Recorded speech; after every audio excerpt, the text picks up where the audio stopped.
Namaskar. Today's story is not from great scriptures like the Ved, the Puran, the Ramayana or the Mahabharata, but the story you're about to hear is a very inspiring story and it teaches us an important life lesson. Also, this story is not from India. It comes from another country. In a small village, there lived a man who loved his God very deeply. For every little thing in life, he would pray and ask God for help. If he had a problem, he prayed. If he had a decision to make, he prayed. If something went wrong, again he prayed. One day, strong wind started blowing in the village. Suddenly, dark clouds covered the sky. Thunder roared loudly. The winds became so strong that trees started shaking violently. Then it started raining, rather pouring. It rained so heavily that people said they had never seen such rain before in their lives. And the rain did not stop. It continued for 3 to 4 days straight. The nearby river began overflowing. Streets slowly turned into flowing streams. Soon, the entire village started flooding. The authorities had already warned everyone to leave the village and move to safer places. So people began evacuating their homes. This person's neighbors packed their important belongings and started leaving. A person came to this man and said, "Please come with me. Pack your important things and leave before it gets worse." But the man replied, "Don't worry, my God is with me. If something happens, He will save me."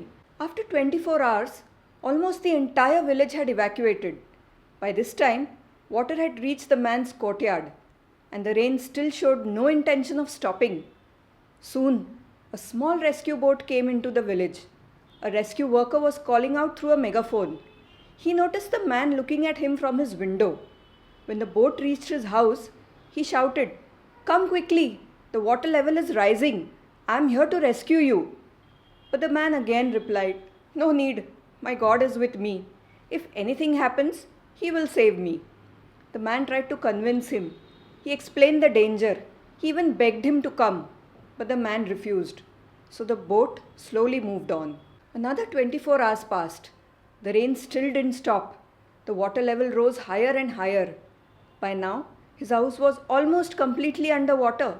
So the man climbed onto his roof and sat there. After some time, a helicopter arrived and spotted him and lowered a rope. The man shouted, "Grab the rope, I will pull you up." But this man once again refused. "No need. My God is with me. If something happens, He will save me." The helicopter waited. The person tried convincing him again, but he did not go. Finally, the helicopter had no choice but to leave. Soon the water rose even higher. The entire village disappeared underwater. And sadly, this man was swept away by the flood. After his death, he met God. He looked disappointed and asked, "Oh Lord, I trusted you completely. I believed you would save me, but you never came. My faith in you is now broken." God looked at him and said, "You fool, what are you talking about? I tried to save you 3 times. When the first person told you to pack your things and leave, who was that? That was me. When the rescue boat came and called out to you, who was that? That was me. And when the helicopter dropped a rope for you, who was that? That was me as well." God sighed gently and said, "You kept waiting for a miracle, without realizing the miracle had already happened 3 times. So what does this story tell us? This story gives us a very deep lesson. God does not always help us through dramatic miracles. Most of the time, God helps us through people, opportunities, and situations around us.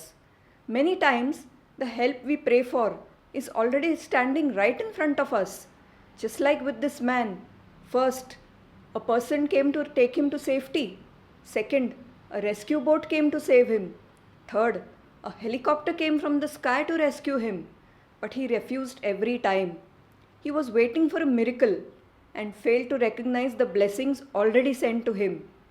God always answers our prayers, but sometimes God sends the answers first and then waits to see whether we are wise enough to recognize it.